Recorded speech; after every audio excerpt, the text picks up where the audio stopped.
Good morning সবাইকে। আমি মমিতা। আজকে ভাবলাম গ্যালারিতে কি আছে দেখি, কি পোস্ট করা যায়। তো দেখছি হঠাৎই এই ভিডিওটা। হ্যাঁ, এটা তো আমার এডিট করা হয়নি। ভাবলাম চলো আজকে এডিট করে তোমাদের সাথে শেয়ার করি। এটা ছিল শনিবারের ব্লগ। ওয়েদারটা সকালে ভীষণ ভালো ছিল, আর ঘুম থেকেও সেদিন সকাল সকাল উঠে পড়েছিলাম। এটা কোথায় বলো তো?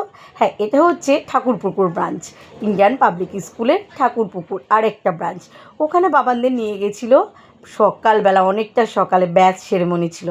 ব্যাচ সেরেমনিতে বাবানকে স্কুলে এবারে ঠিক করেছে প্রিন্সিপাল ম্যাম থেকে সবাই। বাবার এবারে প্রিফেক্ট থেকে হয়েছে কাউন্সিল সেক্রেটারি। জানো তো, এটা ভীষণ ভালো লাগছে। কেন ভালো লাগছে বলো তো?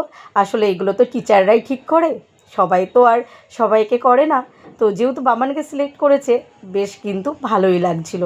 একটু ছোট করে ক্যামেরা করলাম, বাবান তখন বাড়ি এলো। তো বাবানের জন্য এবার একটু খাবার রেডি করেছিলাম ময়দার রুটি আর চানা। তো ওটাই বাবানকে দেবো। তোমাদের ভিডিওটা কেমন লাগলো জানিও। চলো পরের ভিডিওতে দেখা হচ্ছে।